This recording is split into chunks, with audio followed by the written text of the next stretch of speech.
ఈ సాయంకాల ఆరాధనలో ఇంటర్సెసరీ ప్రేయర్లో లేకపోతే విజ్ఞాపన ప్రార్థనలో పాల్గొన్న ప్రతి బిడ్డని దేవుడి నిండాలుగా దీవించి ఆశీర్వదించిన గాక ప్లాన్.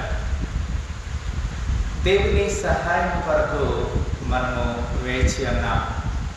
ఈ దినములకు ఏర్పాటు చేయబడిన కీర్తన భాగము కీర్తనలు 31 అధ్యాయము 1 నుంచి 24 వచనాలను మనం చూడగలుగుతున్నాం కదా. ఈ 24 వచనాల్లో కూడా దేవుడు మరి మనకి కొన్ని చక్కని ఆదరణకరమైన మాటలు హెచ్చరికలు తెలియజేస్తా ఉన్నాడు పిల్లల. మొట్టమొదటిగా మనం చూసినట్లయితే, యెహోవా నీ శరణు చొచ్చి ఉన్నాను, నన్ను సిద్ధపడనీయకము, నీ నీతిని బట్టి నన్ను రక్షింపము అంటాడు. ఈ సాయంకాల సమయంలో ఎవరైతే దేవుని శరణు చూస్తారో, దేవుని సహాయం కొరకు ఎవరైతే ఎదురు చూస్తారో వారి పక్షంగా దేవుడు కార్యం చేయడానికి ఆయన సిద్ధంగా ఉన్నాడు. ఎల్లప్పుడూ వారికి మేలు చేసే దేవుడిగా ఉన్నాడని ఈ లేఖనం ద్వారా మనం హెచ్చరిక అందుతున్నాము.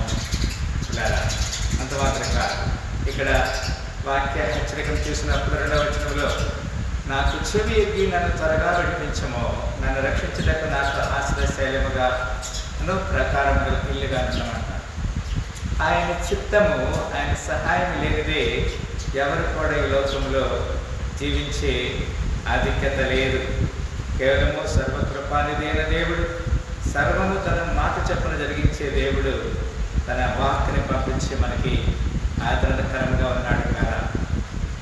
3వ వచనం, నా కొండ నా కోట నీవే, నీ నామమును బట్టి త్రోవ చూపి నన్ను నడిపించము, నా ఆశ్రయదుర్గము నీవే అంటాడు. కొన్నిసార్లు మనము ఎట్టి వెళ్ళాలో మనకి త్రోవ తెలియదు, ఏం చేయాలో మనకి అర్థం కాదు. కనుక దేవుని నామాన్ని బట్టి మనము ఆయన వైపు మాత్రమే మనం చూడాలి. నన్ను చిక్కించుకున్నట్టుగా శత్రువులు రహస్యముగా పట్టిన వలలో నుండి నన్ను రక్షించుము, నా ఆత్మను నీ చేతికి అప్పగించున్నాను. బాబా సత్యదేవా, నన్ను విమోచించు వాడవు నీవే. నేను యెహోవాను నమ్ముకొని ఉన్నాను, వ్యర్థమైన దేవతను అనుసరించి వారు నాకు అసహ్యులు. నీవు నా బాధను దృష్టించి ఉన్నావు, నా ప్రాణ బాధను నీవు కనిపెట్టి ఉన్నావు, కావున నీ కృపను బట్టి నేను ఆనందపడుతున్నాయి, సంతోషించేదనంటాడు. ఈ 7వ వచనంలో చక్కని మాటను మనము చూడగలుగుతున్నాము. 7వ మాట గురించి, నీవు నా బాధను దృష్టించి ఉన్నావంటాడు. మనకి ఏమి బాధ కలుగుతుందో, ఏమి సమస్య ఉన్నదో దేవునికి తెలుసు, ఆయన చూస్తూ ఉన్నాడు. నీవు కనిపెట్టి ఉన్నావు, కావున నీ కృపను బట్టి నేను ఆనందపడుతున్నాయి, సంతోషించునంటాడు. దీంట్లో ఒక మాట అదే కీర్తనలు 13వ అధ్యాయం 5వ వచనంలో ఈ విధంగా వ్రాయబడింది. 13వ అధ్యాయము 5వ వచనంలో ఈ విధంగా వ్రాయబడింది. కీర్తనలు 13:5లో, నేనైతే నీ కృప యందు నమ్మిక ఉంచున్నాను, నీ రక్షణ విషయమై నా హృదయము హర్షించుచున్నది. యెహోవా నాకు ఉపకారములు చేస్తున్నాడు, ఆయన కీర్తిస్తాను. దేవుడు మనకి ఎన్నో మేలు చేశాడు. మనకి శ్రమలో, బాధలో, ఇరుకులో, ఇబ్బందులో మనకు మేలు చేయడానికి ఆయన సిద్ధంగా ఉన్నాడు. యెషయా గ్రంథము 49:13లో కూడా ఈ విధంగా వ్రాయబడినది. యెషయా గ్రంథము 49వ అధ్యాయము 13వ వచనంలో, శ్రమ నొందిన తన జనుల యందు జాలిపడి యెహోవా తన జనులను ఓదార్చి ఉన్నాడు. ఆకాశమా ఉత్సాహధ్వని చేయము, భూమి సంతోషించము, పర్వతములారా ఆనందధ్వని చేయడి అంటాడు.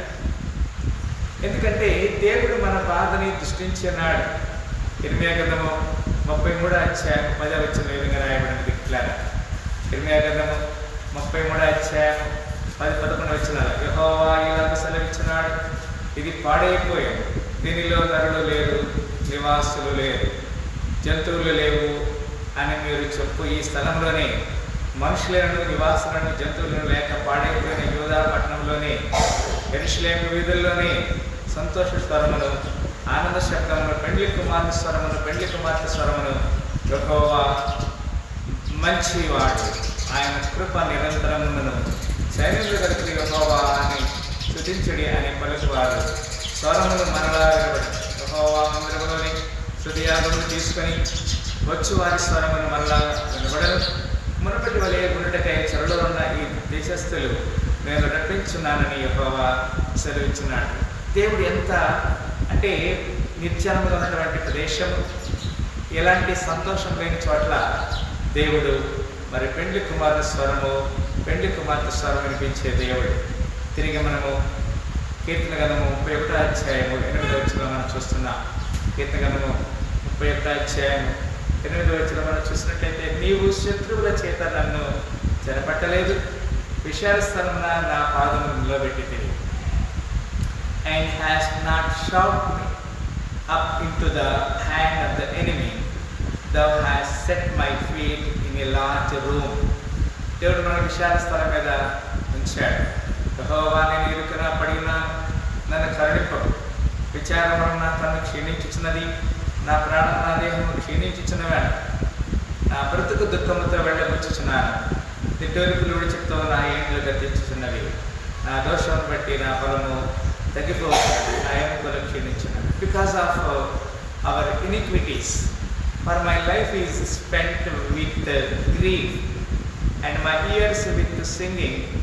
My strength faileth because of my iniquities, and my bones are consumed.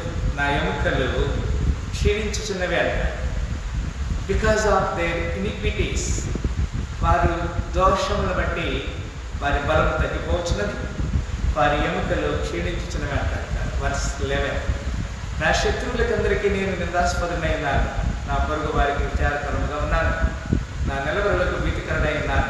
వీధిలో నన్ను చూచువారు నా ఎదుటనే పారిపోదురు.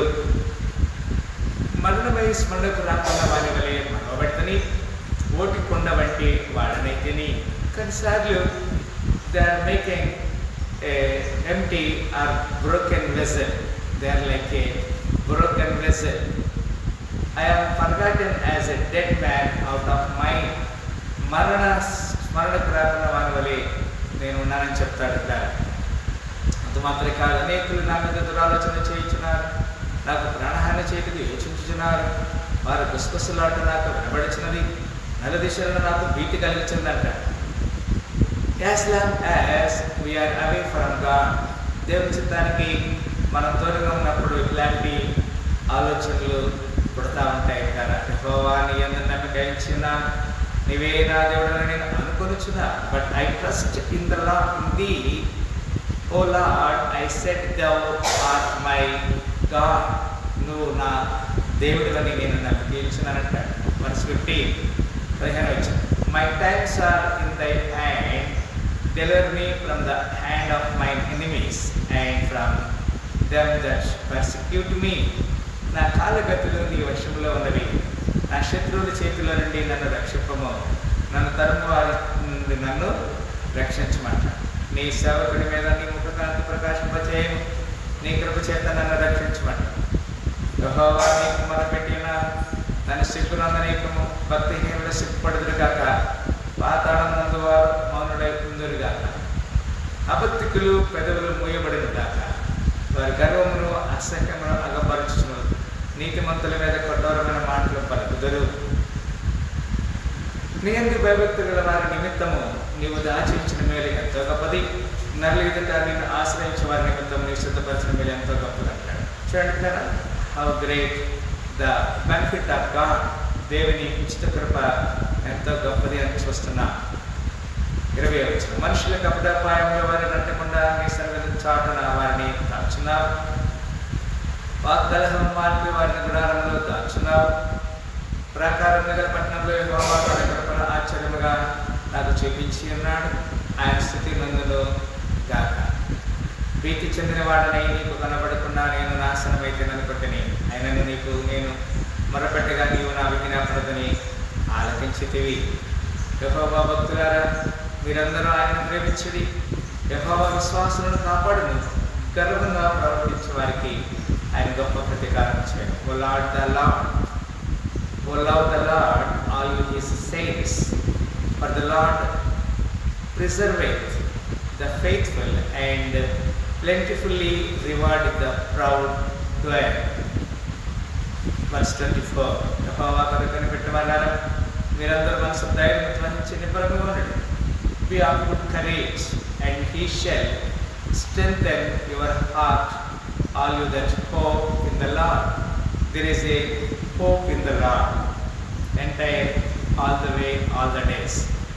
That kind of help, that kind of hope, you and me, we just can acquire. Let us pray, and hopefully we will get the hope of the Lord.